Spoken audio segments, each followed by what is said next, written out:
Offensively, and what was your game plan coming in, and what did you feel about the way you girls were able to execute that tonight? I don't think we were in a single play that whole game. The first quarter, we were just getting a feel for things. They were pressing us. We got down early, but we didn't panic, and we settled, and then we just played basketball.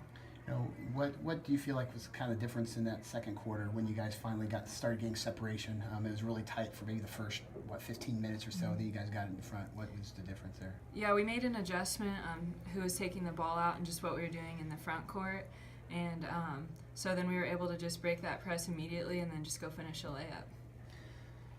Morgan, just talk a little bit about the second chance that you guys able to do in the paint. I mean, you and Tyra and Madison all seemed to just really take control. What was really working to your advantage for you guys in there today? I mean, second chance points are always big, and I've kind of been disappointed with my performance in the past games with not getting second chance points, and so this was a game where they're playing a lot of zone, and we knew we were going to be able to get in there and get some offensive rebounds and putbacks, and so I think Madison, Tyra, and I are just going to take this and hopefully build on it and know that we can get those plays in the future. I mean, when you out-rebound a team by 24, how much more does that spark you guys as far as just helping your offense click when you're able to out-muscle them that much? I mean, getting boards is huge. That's always one of Coach's biggest points when he's talking in the pregame is just how we want to dominate them on the boards. And so it's always really good to get those second chances and not let them get second chances. I guess either one of you, I saw them rotating defenders on Addie Clift on number 5, but what makes her so difficult? I mean, a team that scores 88, she's the only one in double figures, but for her to kind of have the night, what just makes her so difficult to get in front of? I wasn't on her much tonight, but yeah, she's a great player, and she can just handle the ball really well, and she can shoot it and get to the hole, so anytime someone can shoot it and drive it, that's hard to guard. And just going forward in your next stop, conference play, what do you feel like tonight and can really help you girls do as you get ready for Kearney and Hayes next week?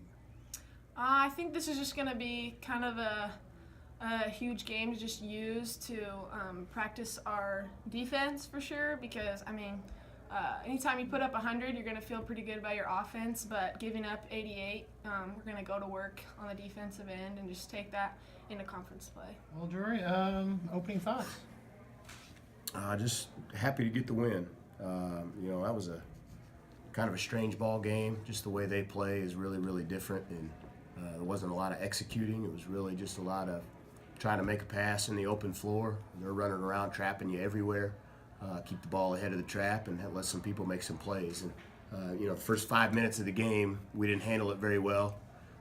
Kind of changed personnel and kind of changed our press breaker, and I think that freed up some players to make some plays in transition. At least then got a feel for how we were going to attack them. Just a lot of quality minutes in the paint. I felt like for most of your kids were in there as far as rebounding and second chance points. Yeah, Morgan was terrific coming in off the bench. She got some rebounds, but also was able to break the press and get into the lane and finish the ball. Tyra was obviously great around the rim, going 10 for 10 and just finishing like she knows how. And then I thought Madison came in and played well in the transition game and finished decently around the basket. See, that was one thing I was going to also kind of mention this side of that. That might have been the best I've at least seen Madison play this year. Yeah, well, she had a bunch of opportunity, and it was that kind of game where if you have some skills, you're going to get to showcase them because nobody's really guarding you. It's a hectic basketball game where you're just playing in space, and you got to make a good decision, and you got to finish plays, or it goes against you. And we did a good job, I think, of just staying aggressive.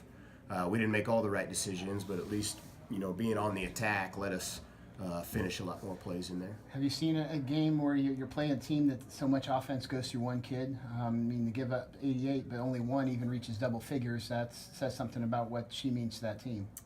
Yeah, well, she's special. I mean, there's just no way around it. She didn't look like anything walking in the gym, but if you turn the film on, it's pretty obvious that she's a gifted scorer, gifted shooter. But, all the hesitation moves that she has and the setting you up for what she wants to do is just, it's awesome. I would be a fan of hers. Just things you like about the way they're playing heading into next week with Hayes and Kearney? We've started to rebound the ball better, more like we were used to and like we know how to as a program. We got new people doing it, but it's something that we emphasize a lot. And I thought the last 3 ball games we've been trending better on the rebounding front. Our turnovers, I think we only turned it over 13 last game and only 10 tonight versus all that pressure. So those are 2 areas that have improved. Defensively as a team, we still got some work to do.